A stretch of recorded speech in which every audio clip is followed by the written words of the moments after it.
গুরুদেবকে সোজাসুজি, অন্যথা নিষ্ফল পাবে, অন্যথা নিষ্ফল হয়ে যায়, যায় কি যায় না? হরে কৃষ্ণ।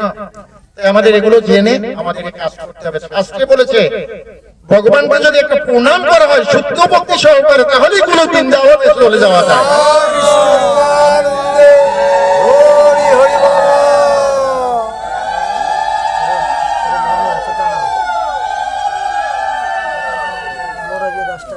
বাসুদেব দত্ত যখন সেখানে এসেছেন, তখন চৈতন্য মহাপ্রভু বাসুদেব দত্তকে বলেছিলেন, বাসুদেব তুই এসেছো, আমি খুব খুশি হয়েছি, তুই একটা বর চাই, ভাই আমি আমাকে সেই বরটা দেব। তুমি আমার কাছে একটা বর চাও, এই সবাই বসে, সেই বরটা তোমাকে আমি দেব। তখন বাসুদেব দত্ত করজোরে দাঁড়িয়ে বলেছিলেন, এই কলিযুগের যুগ অবতার চৈতন্য মহাপ্রভু, আপনি যদি আমাকে সেই বরটি দেন, আমি যেটা চাবো, তাহলে এই পৃথিবীতে কৃষ্ণ লীলা চলবে না। কি চলবে না? কৃষ্ণের লীলা চলবে না। তখন চৈতন্য মহাপ্রভু বলছে, বাসুদেব, একটা আম গাছে অনেক আম হয়, একটা কাঁঠাল গাছে অনেক কাঁঠাল হয়, তার থেকে যদি একটা আম অথবা একটা কাঁঠাল নষ্ট হয়, তাহলে গাছটার কিছু যায় আসে না। এই পৃথিবীর মতো অনন্ত কোটি ব্রহ্মাণ্ড আছে, কোন ব্রহ্মাণ্ডে যদি কৃষ্ণের লীলা না চলে, তাতে কৃষ্ণের কিছু আসে যায় না। এই বর্ষা, যে বর্ষাকে আজ এবার মঞ্জুর করা হবে, কি বলেন বল? তাই বাসুদেব দত্ত করজোরে দাঁড়িয়ে বলেছিলেন, এই কলিযুগের যুগ অবতার চৈতন্য মহাপ্রভু যদি বর দিতে চান, আমাকে এই বর দেন। এই পৃথিবীতে যত জীব আছে সকলের পাপ আমার মাথায় দেন, সব পাপ নিয়ে আমি নরকে যাব, সবাইকে কোন বৃন্দাবন নামে নিয়ে যান ঠাকুর। হরি বল, হরি বল। কি বর চেয়েছেন লক্ষ্য করেছেন? বরটা কি চেয়েছেন? সবার পাপ নিজের মাথায় নিয়ে সে নরকে যাবেন এবং সবাইকে উদ্ধার করে চলো বৃন্দাবন ধামে নিয়ে যাবেন। হরি বল, হরি বল। এটা কি বৈষ্ণবের লক্ষণ? বৈষ্ণবের লক্ষণ, বৈষ্ণবরা অন্যের পাপ নিতে চায়, অন্যের দুঃখ নিতে চায়।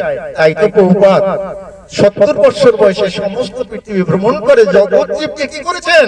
কৃষ্ণোন্মুখ করেছেন। প্রভুপাদের জন্য আমরা যেখানে আসতে পেরেছি। সবাই বলেন হরে কৃষ্ণ। এই পৃথিবীতে দাদু নাতির খেলা চলছে। কি চলছে?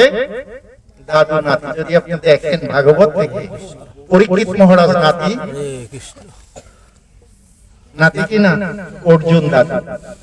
পরীক্ষিত মহারাজ নাতি, অর্জুন দাদু। পরীক্ষিত মহারাজের জন্য আমরা ভাগবত পেয়েছি, অর্জুনের জন্য শ্রীমদ ভাগবত গীতা পেয়েছি। পেয়েছি কিনা? প্রহ্লাদ মহারাজ দাদু, হরে কৃষ্ণ। বলি মহারাজ নাতি। প্রহ্লাদ মহারাজের জন্য আমরা কি পেয়েছি? ভগবান নৃসিংহ দেখতে পেয়েছি। আর বলি মহারাজের জন্য ভগবান বামন দেখতে পেয়েছি। বিশ্বদেব দাদু, অর্জুন নাতি। পরমেশ্বর ভগবান যখন পৃথিবী থেকে চলে যাবেন, তখন অর্জুন পরমেশ্বর ভগবানের কাছে ছিলেন।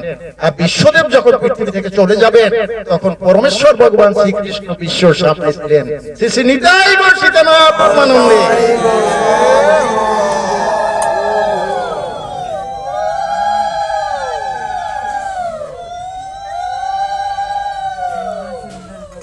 আর প্রভুপাদ দাদু, আমরা নাতি।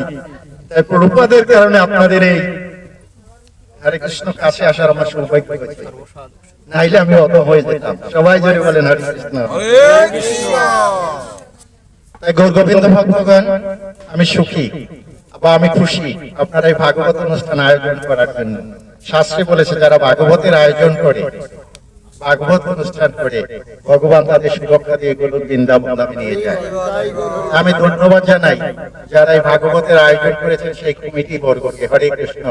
তাহলে ভাগবতের আবির্ভাবের উপর একটা কথা বলি, তাহলে বুঝতে আপনাদের ভালো হবে। সবাই বলেন আর একটু হরে কৃষ্ণ।